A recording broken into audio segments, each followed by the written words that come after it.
Sports fan club. नमस्ते सम्पूर्ण खेल प्रेमी दर्शकहरूमा, आजको हाम्रो प्रस्तुति फरक रहनेछ। आज हामी त्यस्ता नेपाली खेलाडीहरूको विषयमा कुरा गर्न जाँदैछौँ जसले आफ्नो खेल कुशल र प्रतिभाद्वारा नेपालमा मात्र होइन अन्तर्राष्ट्रिय स्तरमा आफ्नो छाप छोड्न सफल भएका छन्। कुरा गरौँ विभिन्न खेलकुदहरूमा विदेशी क्लबबाट खेल्ने नेपाली खेलाडीहरूको बारेमा।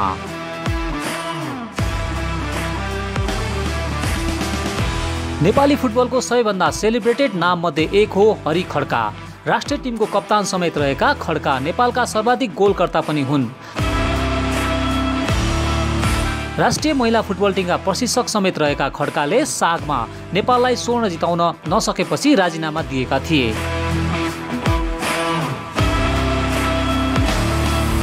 खड्काले राष्ट्रिय टिमका लागि सर्वाधिक गोल गर्दै घरेलु फुटबलमा मात्रै सुपरस्टारको छवि बनाएनन्, विदेशी भूमिमा पनि फुटबल खेल्दै नेपाललाई चिनाउन सफल भएका थिए।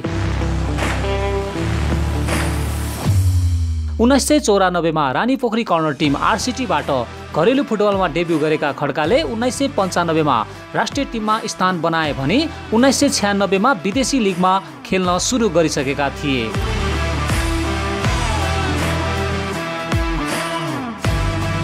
भारतको कोलकातामा रहेको तोलीगुङ्गे अग्रगामी फुटबल क्लबबाट उनले विदेशी लिगमा डेब्यू गरेका थिए। तोलीगुङ्गेको लागि 7 खेलमा 9 गोल गरेका खड्कालाई अर्को सिजन केरला पुलिस क्लबले आबद्ध गरेको थियो। केरलाका लागि 28 खेलमा 12 गोल गर्दै चर्चा कमाएका खड्का त्यसपछि बङ्गलादेशको नजरमा परे।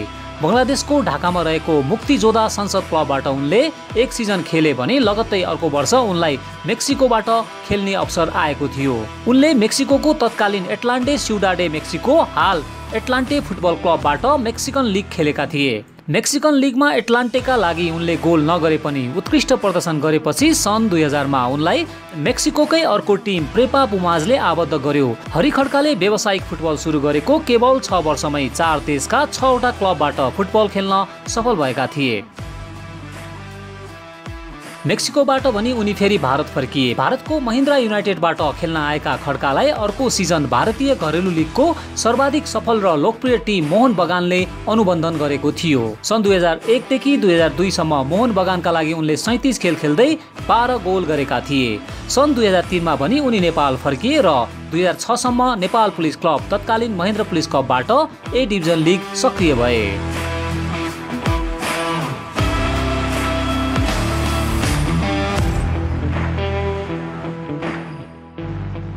त्यस्तै विदेशी लिगमा आफ्नो उत्कृष्ट प्रदर्शन गर्दै सबैलाई प्रभावित पारेका अर्का खेलाडी हुन् रोहित चन्द। उनले पनि करियरको अधिकांश समय विदेशी लिगमै बिताएका छन्। हाल इन्डोनेसियाको सर्वाधिक सफल फुटबल क्लब पेरिसा जकार्ताबाट शीर्ष डिभिजनको लिग खेलिरहेका रोहितले सन् 2009 मा व्यावसायिक फुटबल खेल्न थालेका थिए। मछिन्द्र क्लबबाट घरेलु फुटबलमा डेब्यू गरेका रोहितले 2010 मा भारतको हिन्दुस्तान एरोनेटिक्स स्पोर्ट्स क्लब हाल एसीसीबाट विदेशी लिग खेल्न थालेका हुन्।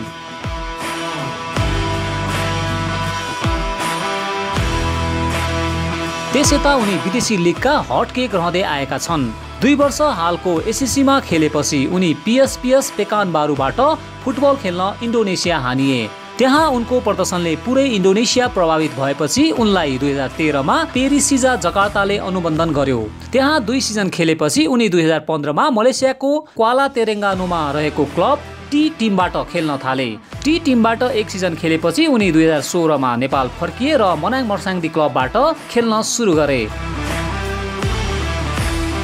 तर इन्डोनेसियाको पेरिसिजा जकार्ताले मिडफिल्डर र डिफेन्डर दुवै स्थानमा खेल्न अब्बल रोहितको अभाव महसुस गर्दै 2017 मा फेरि इन्डोनेसिया नै बोलायो। सायद त्यो पेरिसिजाले गरेको सबैभन्दा उत्कृष्ट निर्णय थियो।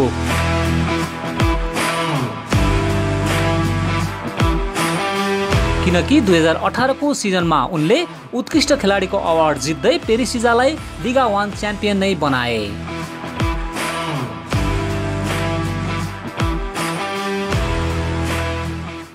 त्यसैगरी हाम्रो लिस्टमा परेका छन् अर्का फुटबल खेलाडी विमल घरती मगर। विमल घरती मगर नेपालका चर्चित एवं सर्वाधिक सफल फुटबलर मध्येमा पर्दछन्। यद्यपि उनले आफ्नो क्षमता अनुसारको उपलब्धि हासिल गर्न भने सकेका छैनन्। हाल 21 वर्ष भएका मगरले 12 वर्षकै उमेरमा चर्चा हासिल गर्न सफल भएका थिए। सन् 2011 मा भारतमा भएको सुबर्तो कपमा बुटवल एलिट इङ्ग्लिस स्कुलबाट च्याम्पियन बनेपछि उनी सबैको नजरमा पर्न सफल भएका थिए। 2013 मा उनलाई नेदरल्यान्ड्सको ट्वेन्टे फुटबल क्लबले ट्रायलको लागि बोलाएको थियो। हाब्सबर्ग स्पोर्ट्स क्लब विरुद्धको मैत्रीपूर्ण अन्डर 16 खेलमा 4 गोल र असिस्ट गरेपछि उनलाई म्यानचेस्टर युनाइटेडले समेत निगरानीमा राखेको थियो।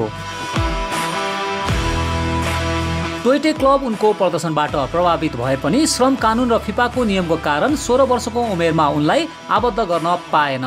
त्यसपछि उनी ट्रायलको लागि बेल्जियम गए।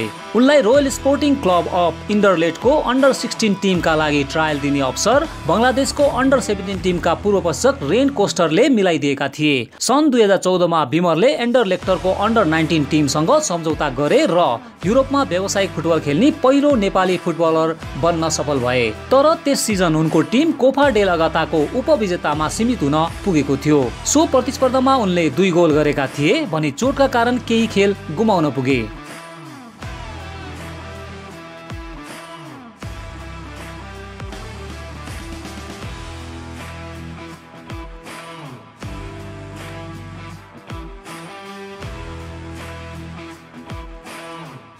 तर उनको सफलतामा फेरि पनि फिफाको युवा खेलाडी आबद्ध गर्ने नियम र युरोपियन युनियनको श्रम कानुन बाधक बन्यो। मार्बेला युनाइटेड लगायतका विभिन्न क्लबमा ट्रायल दिए तर उमेर नपुगेका कारण क्लबले चाहेर पनि अनुबन्धन हुन सकेनन्।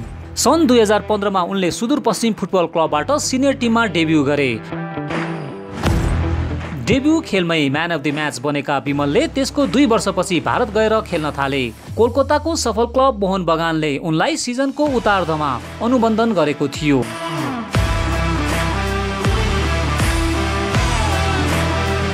हस्त आजको एपिसोड यतिलाई मात्र। अब अर्को नेक्स्ट एपिसोडमा हामी अन्य खेलाडीहरूको विषयमा लिएर आउनेछौँ जसले विदेशी क्लबबाट खेलेर धमाल मचाइरहेका छन्। यस्तै खेलकुद सम्बन्धी सामग्रीहरूको लागि हाम्रो च्यानललाई लाइक, सेयर र सब्स्क्राइब गर्न नभुल्नुहोला।